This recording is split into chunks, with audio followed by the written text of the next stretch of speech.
और उत्तर प्रदेश सरकार की तमाम कवायदों के बावजूद भ्रष्टाचार पर अंकुश नहीं लग पा रहा है। गोलीबाज और भ्रष्ट उप परियोजना प्रबंधक पर सेतु निगम के अधिकारी काफी मेहरबान नजर आ रहे हैं। उप परियोजना प्रबंधक रवि शंकर उपाध्याय मिर्जापुर पर सरकारी धन का दुरुपयोग कार्य में लापरवाही बरतने और आला अधिकारियों के आदेशों का पालन न करने का आरोप है। डीएम भदोही ने प्रमुख सचिव लोक निर्माण विभाग को लिखित शिकायत कर रविशंकर उपाध्याय पर कार्रवाई करने के लिए कहा था। किसी भी ओवर ब्रिज के निर्माण का जिम्मा रविशंकर उपाध्याय को देने पर शासकीय राशि में गबन होता है। जौनपुर में सहायक अभियंता रहने के दौरान ओवरब्रिज घोटाले का आरोपी होने के बावजूद उनका प्रमोशन हो गया।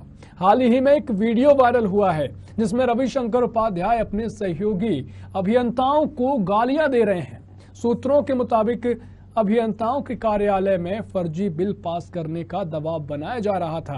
सेतु निगम से लेकर लोक निर्माण विभाग के उच्च अधिकारियों तक शिकायत करने के बावजूद रविशंकर उपाध्याय के खिलाफ कोई भी कार्रवाई नहीं की गई है।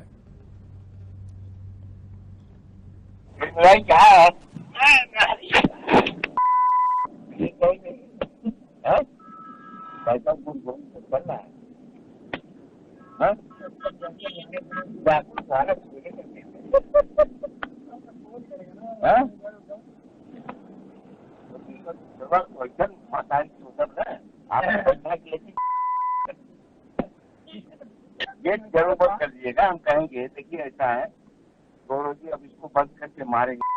इसको मैं लाया है, इससे पैसा नहीं था। कहते क्या बताओ सब कहेगा। हाँ सुनिए, तो हम कहते कि बहुत ये एक महतारी और 10 साल इसको छोटे तब पैसा रोज कहेंगे कि साले पर पैसा नहीं।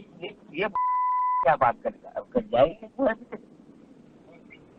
कर जाएंगे, लेकिन गेट बंद करनी जरूर। भागल कौन गैस करेगी है ना, ठीक रहेगी बस। पेमेंट कर दिया 5 महीना फिर बाकी क्यों है? 1 करोड़ पेमेंट है तो पूरा का क्यों 5 महीने केवल तो उसकी मतारी गली गली और लड़के के नाम बजरंग बली। तुम्हारी मतारी कहाँ नहीं जानते हैं? तुम्हारे बाप कितना हम नहीं जानते हैं? तुम्हारी मतारी कितना गंदी है हम जानते नहीं? कहाँ जाएंगे भाई साहब? तो बता दें कि उत्तर प्रदेश सरकार की तमाम कवायदों के बावजूद भ्रष्टाचार पर अंकुश नहीं लग पा रहा है। गालीबाज और भ्रष्ट उप परियोजना प्रबंधक पर सेतु निगम के अधिकारी काफी मेहरबान नजर आ रहे हैं। उप परियोजना प्रबंधक रविशंकर उपाध्याय मिर्जापुर पर सरकारी धन का दुरुपयोग कार्य में लापरवाही बरतने और आला अधिकारियों के आदेशों का पालन नहीं करने का आरोप है। डीएम भदोही ने प्रमुख सचिव लोक निर्माण विभाग को लिखित शिकायत कर रविशंकर उपाध्याय पर कार्रवाई करने के लिए कहा था।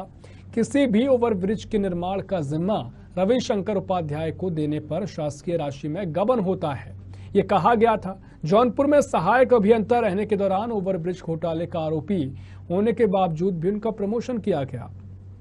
और हाल ही में एक वीडियो वायरल हुआ है जिसमें ऑडियो वायरल हुआ है जिसमें कि रविशंकर उपाध्याय अपने सहयोगी अभियंताओं को गालियां दे रहे हैं। और इसी खबर पर सीधा लखनऊ से रविंद्र तिवारी ब्यूरो हेड हमारे साथ जुड़ गए हैं। रविंद्र, जिस तरीके से पूरा मामला सामने आया है और रविशंकर उपाध्याय को तमाम आरोपों के बाद भी प्रमोशन मिला और जो सरकारी अधिकारी हैं उन पर मेहरबान नजर आ रहे हैं, किस तरह का पूरा मामला है? जी रविंद्र जी। सीधे तौर पर जिस तरीके से उत्तर प्रदेश के मुख्यमंत्री योगी आदित्यनाथ उत्तर प्रदेश में 0 टॉलरेंस की सरकार चाहते हैं, वहीं रविशंकर उपाध्याय उप परियोजना प्रबंधक मिर्जापुर मुख्यमंत्री के फरमान को पानी फेर रहे हैं। फरमान पर आप सीधे तौर पर समझिए कि जब ये जौनपुर में सहायक अभियंता पोस्टेड थे तो इनके ऊपर विजिलेंस की जांच बैठी, उसके बावजूद इनका प्रमोशन होता है। अब ये मिर्जापुर में पोस्टेड है तो वहां के सहायक अभियंता और अभियंताओं ने लिखित एक पत्र दिया है मुख्यालय में सेतु निगम के और वाराणसी मुख्यालय में महाप्रबंधक को कि हम इनके साथ काम नहीं करना चाहते क्योंकि ये ठेकेदारों के फर्जी बिल पास कराने का दबाव बनाते हैं, शराब पीते हैं, कार्यालय में बैठ करके गाली गलौज करते हैं। यही नहीं, रविशंकर उपाध्याय के ऊपर विभिन्न तरीके की जांचें चल रही हैं। कुछ जांचें विभाग में चल रही हैं, इसके साथ विजिलेंस की जांच चल रही है, लेकिन कुछ सरपरस्त अधिकारियों का हाथ है रविशंकर उपाध्याय के ऊपर, जिसके चलते ये बार बार बच जाते हैं। विजिलेंस की जांच इनकी वाराणसी से चल रही है और सीधे तौर पर जो भी इनको काम दिया गया, जो भी सेतु इन्होंने बनाए, उसमें एक बात मुख्य है कि भ्रष्टाचार हुआ है। सरकारी धन का अपव्यय का आरोप इनके ऊपर लगा है। काम में लेट लतीफी को लेकर के भदोई के डीएम इनको खुला पत्र लिखते हैं, इनके मुख्यालय में पत्र लिखते हैं कि ये अधिकारियों का जो आदेश होता है वो नहीं मानते हैं। उस साफ साफ पत्र में देखिए लिखा हुआ है और सीधे तौर पर सरकारी धन का अपव्यय करते हैं। तमाम तरीके की शिकायत मुख्यालय तक पहुंचती है, राजधानी लखनऊ के पीडब्ल्यूडी ऑफिस तक पहुंचती है, सेतु निगम ऑफिस तक पहुंचती है, लेकिन एमडी सेतु निगम इस पर चुप्पी साधे रहते हैं। एक बड़ा सवाल खड़ा होता है कि रविशंकर उपाध्याय जैसे अधिकारी जब ऐसे विभागों में पोस्टेड रहेंगे और इनके ऊपर विजिलेंस की जांच चल रही, इसके बावजूद अगर इनको प्रमोशन मिलेगा तो मुख्यमंत्री योगी आदित्यनाथ का उत्तर प्रदेश को भ्रष्टाचार मुक्त बनाने का सपना कैसे पूरा होगा? जी बिल्कुल रविंद्र, आपने बहुत सही कहा कि इस तरीके से सरकार तमाम कवायद कर रही है और रविशंकर उपाध्याय के ऊपर जो मुख्य आरोप है, कई आरोप आपने बताए हैं, लेकिन जो सरकारी धन का दुरुपयोग करना, काम में लापरवाही बरतना और आला अधिकारियों के आदेशों का पालन ना करना, ये बड़े आरोप उन पर लगते रहे हैं। तो क्या बड़ी वजह है कि उन पर कार्रवाई नहीं की जा रही? कहां साठगांठ देखी जा रही है? देखिए, कुछ कपिताय अधिकारी हैं जिनका हाथ इनके ऊपर है। सरकारी धन के अपव्यय को सीधे भ्रष्टाचार समझिए। इस तरह से समझना होगा कि अगर किसी सेतु को बनाने की जो पूरी रकम सरकार ने तय करी वो 10 करोड़ रुपए है, लेकिन अगर वही काम रविशंकर उपाध्याय को दिया जाता है, एक तो काम विलंब से होता है। बिल्कुल रविंद्र तिवारी जी, आपको रोकना चाहूंगा, हमारे साथ खुद रविशंकर उपाध्याय जुड़ गए हैं। रविशंकर उपाध्याय जी, सबसे पहले तो साधना न्यूज में आपका बहुत स्वागत है। तो फोन कॉल हमारा काट दिया गया है। रविंद्र, जिस तरीके से तमाम आरोप के बाद भी हमने उनसे संपर्क करने की कोशिश की, लेकिन संपर्क तो हुआ लेकिन काट दिया है फोन। तो इस तरीके से आरोपों से बचने की कोशिश भी उन्होंने की है।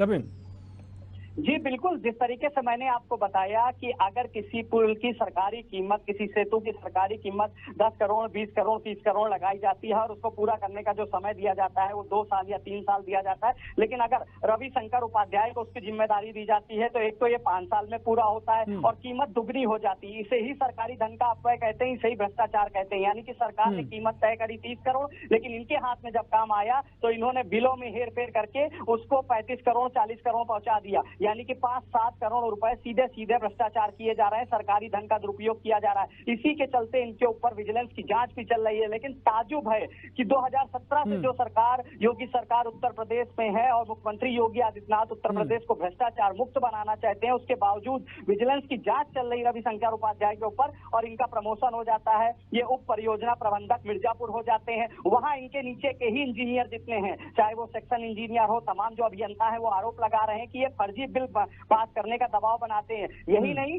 ये ठेकेदारों को लेकर के ऑफिस की गोलाबंदी करते हैं, अभियंताओं को डराते धमकाते हैं, गालियां देते हैं। लिखित शिकायत है, हमारे पास पत्र मौजूद है, सारे पत्र हमारे पास मौजूद है। डीएम भदोई पीडब्ल्यूडी के प्रमुख सचिव को पत्र लिखते हैं और इनकी शिकायत करते हैं कि अधिकारियों के काम में रुचि नहीं लेते, उनके आदेशों को नहीं मानते हैं, सरकारी धन का अपव्यय करते हैं, भ्रष्टाचार करते हैं, गाली गलौज करते हैं। लेकिन उसके बाद भी आज तक कोई कार्रवाई नहीं हुई, जबकि डीएम भदोई ने 6 मई को यह पत्र लिखा था। इससे पहले डीएम मिर्जापुर भी पत्र लिख चुके हैं शासन को, लेकिन हर बार अपनी ऊंची पहुंच के चलते रविशंकर उपाध्याय बच जाते हैं। और सेतु निगम के कुछ ऐसे अधिकारी हैं जिनका संरक्षण रविशंकर उपाध्याय को प्राप्त है, जिसके चलते बार बार रविशंकर उपाध्याय बच रहे हैं। लेकिन योगी सरकार सीधे तौर पर ऐसे भ्रष्ट अधिकारियों पर सख्त है और हम लगातार इस खबर को दिखा रहे हैं और तब तक दिखाते रहेंगे जब तक रविशंकर उपाध्याय जैसे अधिकारियों पर कार्रवाई नहीं हो जाती। जी बिल्कुल रविंद्र, बहुत गंभीर मसला है और जिस तरीके से उनके कारनामों की एक लंबी फेहरिस्त है। उत्तर प्रदेश सरकार जो अभियान चला रही है, भ्रष्टाचार के दावे कर रही है,